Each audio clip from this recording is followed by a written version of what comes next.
Making mistakes and learning English. Most of us have been conditioned to think that making mistake is bad. We often associate mistake with being less capable, not good enough. As an English learner, you know that we make mistakes and it's part of the learning process. But having that right mindset to view the mistakes that we make is very important. So, Jonathan shares with us his insights on mistakes in language learning. Yeah, it's important to remove the stigma, and mistakes are not inherently negative. They are a learning opportunity. Yeah. I try to look at them as my friends, Uh-huh. opportunities to point out gaps that Uh-huh. where is a potential weakness. So for example, I record myself speaking in 6 languages on a daily basis. I'm Mhm. now past like 18 months of doing this, and I'll do this on a variety of topics, and I will see where I have vocabulary gaps, and I can go Mhm. back in.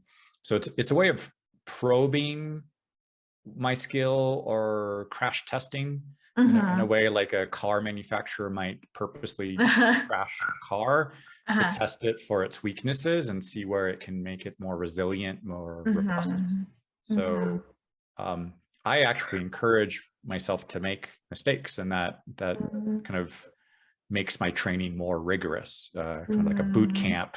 I want to be ready for anything and Right. not just give up at the first sign of a weakness or the first sign of something stressful out of my comfort zone. I want to test Mhm. those strength in those weak areas.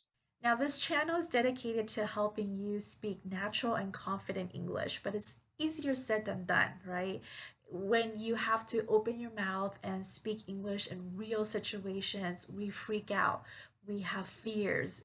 In this next part, Jonathan talks about the importance of having the right mindset to view these mistakes that we're making when speaking English. I think some coaching that I've heard is like, don't wish that the fear will go away, like Mm, wish that you are stronger.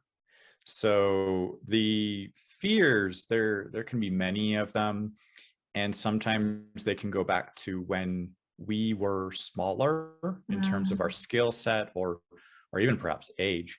Um, mm, there's a there's an analogy that comes to mind is the elephant and the steak.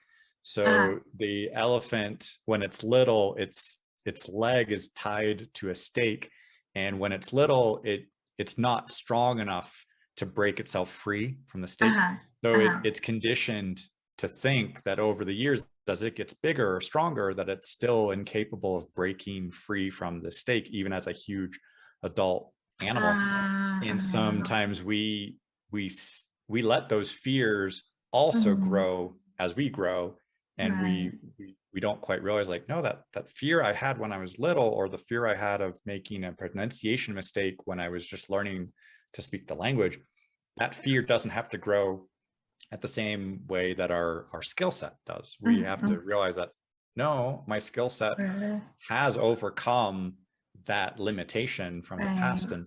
And I think the fear is also this potential, our level and sense of adequacy or Mm. inadequacy Mhm. versus a certain expectation. So like if I'm a beginner, I think, well, I'm never going to be able to do this. We continue to learn, yet that mindset or that little situation remains in our head, and we just Right. condition ourselves to say, like, well, okay, I've still been speaking for 3 years. I'm still incapable of this situation. And we keep delaying it, procrastinating it, instead of actually Mhm. putting it to the test. Mm. So Mhm. we have this also fear that that's going to be painful to get out of the comfort zone, or Mm. what if it doesn't go the way I think it is? What if I'm Mm. embarrassed? What if? So we have a lot All of the these what what ifs. ifs Yeah. that get in the way, and Right. instead of thinking, what about if it goes well? And we have to Uh-huh. kind of change that a little bit to embrace look at it, visualize it being a positive experience, and seeing all the good things that could come out of it, from Mhm. attempting it. And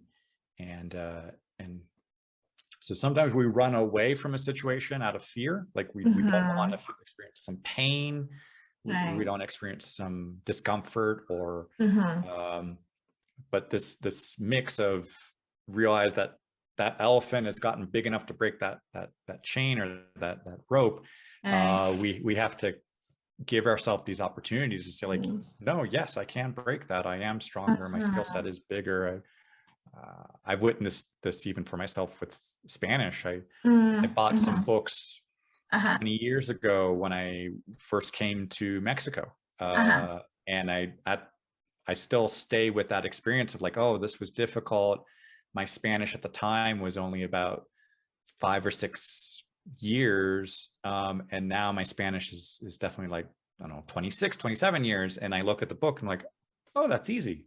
Oh, but Uh-huh. I've avoided for so many years reading novels and reading newspaper articles because I stayed with this mindset that like, oh, my Uh, Spanish level is not strong enough to be comfortably reading, and I uh-huh. avoided it and I Mhm. procrastinated. So it's really important to kind of go back and Uh, confront those right. fears and give yourself these tangible results to say like, Right. oh, that wasn't as hard as I thought it was. This was Right. easier than I thought it was going to be. Mhm, mhm. And I think we always say celebrate like the small achievements, right? Like if you it's like taking baby steps and then today you try something, you're like, oh, I can do this. And then you kind of push yourself a little bit more and then to do something a little bit more difficult. And then eventually you'll kind of break out of that. At least for me, that's what Mhm. not only in language learning, but just things in life, like it worked. Like oh, I can do that. Okay, so let me try a Mhm. little bit more difficult. And I think that builds the confidence. Definitely, I can relate that with cooking. Yeah. Over the past couple months, I've been I've seen your making pizza, yeah. and my daughter, as uh, much as I know that I'm improving and getting better at letting the dough rise, uh-huh. the ingredients and the temperature and all this, and like I keep tweaking and I keep wanting to see that was a little bit better. Uh-huh. No matter what I do, my daughter will always remind me, yes, but that first pizza you made, and I'm like, thank you, sweetie, but yes, yeah, I know, I'm aware that that first pizza I made was not edible. Oh, I was gonna Hopefully say, is it edible? Oh, yeah, it's I mean, not. I thought it was edible, but yeah, but that first pizza you Uh, made, yeah, no matter how much uh, progress I make. And I think yeah. we do have like a little, my inner, an inner child in there saying, yeah, but that Yeah. first time you tried that, and we have to kind of let go and distance ourselves a little Mm-hmm. bit to say, Mm-hmm.